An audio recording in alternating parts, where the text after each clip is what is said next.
आज हम एक ऐसे विषय पर बात कर रहे हैं जो शायद कई लोगों के मन में घूमता है, एक खुशहाल शादीशुदा जिंदगी। हमारे पास एक स्रोत है जिसका शीर्षक है सुखी वैवाहिक जीवन के सूत्र। अब ये कोई जादू की छड़ी तो नहीं देता, पर हाँ, कुछ ठोस व्यवहारिक सिद्धांत जरूर पेश करता है। तो आज हम इन्हीं सूत्रों को समझने की कोशिश करेंगे, देखेंगे कि ये स्रोत किन बातों को सबसे ज्यादा अहमियत देता है एक संतुष्ट और कामयाब रिश्ते के लिए। क्या ये बातें जानी पहचानी है या इनमें कोई नई गहराई है? चलिए इस स्रोत में दी गई बातों पर थोड़ा गहराई से विचार करते हैं। स्रोत की शुरुआत ही एक बहुत बुनियादी लेकिन शायद सबसे जरूरी बात से होती है।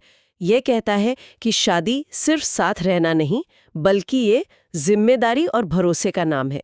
सुनने में तो आसान लगता है, पर सिर्फ साथ रहने से यह अलग कैसे है? क्या मतलब है इसका असल में? हाँ, ये वाकई एक वजनदार शुरुआत है। मतलब स्रोत का ये जिम्मेदारी और भरोसे पर इतना जोर देना, ये सिर्फ साथ रहने की जो एक अवधारणा है, उससे कहीं आगे जाता है। ऐसा लगता है कि स्रोत इशारा कर रहा है कि शादी कोई निष्क्रिय स्थिति नहीं है, बल्कि ये एक सक्रिय, एक सचेत साझेदारी है। सक्रिय साझेदारी? अच्छा। हाँ, जिम्मेदारी का मतलब शायद ये है कि आप एक दूसरे की भलाई, खुशी जी। और ज़रूरतों के प्रति जवाबदेह महसूस करते हैं। और भरोसा वो आधार है कि आपका साथी भी यही करेगा, कि आप एक दूसरे पर भावनात्मक और व्यावहारिक रूप से भी निर्भर रह सकते हैं। सही। ये सिर्फ एक छतरी नीचे रहने से तो बहुत अलग है। ये एक साझा जीवन बनाने की प्रतिबद्धता है, जिसमें दोनों एक दूसरे का सहारा बनते हैं। शायद स्रोत इसे नींव इसीलिए मानता है क्योंकि इसके बिना रिश्ते की इमारत खड़ी नहीं हो सकती, है ना? ये दिलचस्प है कि इसे इतनी शुरुआत में रखा गया है, शायद ये दिखाने के लिए कि ये बाकी सब चीजों की नींव है। बिल्कुल। और इसी साझेदारी की नींव पर स्रोत एक बहुत ही सीधी और कह सकते हैं दमदार बात कहता है, पत्नी तुम्हारी पार्टनर है, नौकरानी नहीं। ये पंक्ति तो बहुत कुछ सोचने पर मजबूर करती है। स्रोत इस अंतर पे इतना जोर क्यों दे रहा है? हाँ, देखिए, ये पंक्ति सीधे तौर पर मेरा मतलब है रिश्ते में जो शक्ति संतुलन है और आपसी सम्मान उस मुद्दे को छूती है।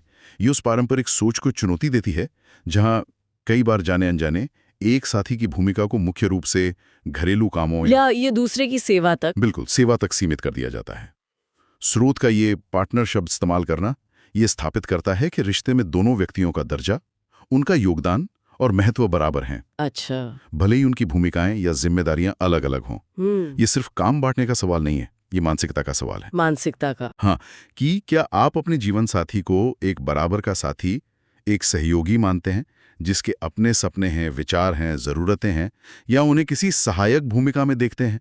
स्रोत शायद यही कह रहा है कि जब तक ये बराबरी की भावना नहीं होगी, तब तक सच्ची साझेदारी मुमकिन नहीं है। ये सिर्फ कामों के बंटवारे से ज्यादा मानसिकता बदलने की बात लगती है ना? बिल्कुल। ये समझना कि दोनों का योगदान बराबर मायने रखता है, चाहे वो अलग अलग ही क्यों ना हो। सही कहा। और लगता है अगला सूत्र इसी बराबरी की मानसिकता को जमीन पर उतारने का तरीका बताता है। स्रोत कहता है, घर और बाहर दोनों की जिम्मेदारी बांटो। ये सुनने में बहुत व्यवहारिक लगता है, लेकिन क्या स्रोत ये भी बताता है कि ये बांटना कैसा होना चाहिए? क्या इसका मतलब है कि हर काम आधा आधा? स्रोत शायद ये नहीं बताता कि ठीक ठीक कैसे बांटना है, मतलब उसकी बारीकियों में नहीं जाता। लेकिन हाँ, वो क्यों बांटना है इस पर जरूर जोर देता है। घर और बाहर दोनों की जिम्मेदारी बांटो का मतलब सिर्फ झाड़ू पोछा या बिल भरने का बंटवारा नहीं है। अच्छा, तो दायरा बड़ा है। हाँ, इसका दायरा बहुत बड़ा है। इसमें बच्चों की परवरिश है, आर्थिक योजना, सामाजिक जीवन, एक दूसरे को भावनात्मक सहारा देना, बड़े फैसले लेना, सब कुछ शामिल है। स्रोत का इशारा है कि एक टीम वर्क है। Team work. हाँ, जब दोनों साथी अपनी क्षमता और सुविधा के अनुसार इन जिम्मेदारियों में हाथ बटाते हैं, तो किसी एक पर बोझ नहीं पड़ता। इससे रिश्ते में संतुलन आता है। लेकिन इससे भी बढ़कर ये आपसी सम्मान और भरोसे को दिखाता है। सही बात है। जब आप जिम्मेदारियां बांटते हैं, तो आप ये स्वीकार करते हैं कि आपका साथी सक्षम है और आप एक दूसरे पर निर्भर हैं। ये पार्टनरशिप के विचार का एक व्यावहारिक प्रदर्शन है। प्रैक्टिकल एप्लीकेशन एक तरह से। बिल्कुल। जरूरी नहीं कि हर काम 50-50 हो, क्योंकि जीवन में हालात तो बदलते रहते हैं। लेकिन महत्वपूर्ण यह है कि दोनों में साझा करने की भावना हो, इच्छा हो। हाँ, ये साझा करने की भावना ज्यादा जरूरी है, ना कि कोई सख्त हिसाब किताब। बिल्कुल। लेकिन जिम्मेदारियों के साथ साथ भावनात्मक जोड़ाव भी उतना ही जरूरी है। हाँ, बेशक। स्रोत इस पर भी काफी ध्यान देता है। कहता है, हर दिन प्यार जताओ और खास तौर पे सलाह देता है कि मैं तुमसे प्यार करता हूँ कहने में कंजूसी ना करें। और फिर समय दो, बात सुनो और छोटी छोटी खुशियों से उसका दिल जीतते रहो। ये सब पढ़कर या सुनकर बहुत अच्छा महसूस होता है, लेकिन क्या स्रोत बताता है कि ये चीजें इतनी जरूरी क्यों हैं रिश्ते के लिए? बिल्कुल। स्रोत यहाँ रिश्ते के भावनात्मक पोषण की बात कर रहा है, इमोशनल नरिशमेंट जिसे कहते हैं। भावनात्मक पोषण। हाँ, मैं तुमसे प्यार करता हूँ जैसे सीधे इजहार या प्रशंसा के शब्द, ये महज शब्द नहीं है, ये लगातार एक तरह की पुष्टि देते हैं, अफर्मेशन, पुष्टि। हाँ, कि रिश्ता मजबूत है, प्यार मौजूद है और साथी की कद्र है। ये भावनात्मक सुरक्षा देता है। लेकिन स्रोत सिर्फ शब्दों पर नहीं रुकता। समय दो का मतलब है अपनी भागदौड़ भरी जिंदगी में से सचेत रूप से एक दूसरे के लिए वक्त निकालना। ऐसा वक्त जब आप पूरी तरह मौजूद हों, फोन या टीवी में ना खोए हों। बिल्कुल। बात सुनो का मतलब सिर्फ सुनना नहीं, बल्कि समझना है। साथी की भावनाओं, चिंताओं, सपनों को ध्यान से सुनना और उन्हें गंभीरता से लेना। सही। और फिर छोटी छोटी खुशियां, ये शायद सबसे दिलचस्प है। हाँ, ये मुझे भी लगा। ये याद दिलाता है कि प्यार बड़े बड़े तोहफों या मौक़ों का मोहताज नहीं है। एक कप चाय बना देना, किसी पसंदीदा चीज का ध्यान रखना, बिना कहे मदद कर देना, छोटी छोटी चीजें। हाँ, ये छोटी चीजें रोजमर्रा की जिंदगी में प्यार और परवाह का एहसास कराती हैं। स्रोत के अनुसार ये सब मिलकर रिश्ते को जिंदा रखते हैं, उसमें गर्मजोशी बनाए रखते हैं और साथी को महसूस कराते हैं कि वो खास हैं और उनकी अहमियत है। ये छोटी छोटी खुशियों वाली बात वाकई दिलचस्प है। अक्सर बड़ी चीजों पर ध्यान रहता है, पर स्रोत शायद रोजमर्रा के पलों में प्यार बनाए रखने की अहमियत बता रहा है। बिल्कुल। लेकिन जिंदगी में हमेशा सब कुछ अच्छा नहीं होता। रिश्ते में असहमति और टकराव भी आते हैं। हाँ, ये तो होता ही है। इस बारे में स्रोत एक बहुत गंभीर चेतावनी देता है। याद रखो, बहस में जीतने वाला रिश्ता हार जाता है। ये पंक्ति सोचने पर मजबूर करती है, इसका असल मतलब क्या है? और फिर तुरंत कहता है, इसलिए झगड़े में भी इज्जत बचाकर रखो।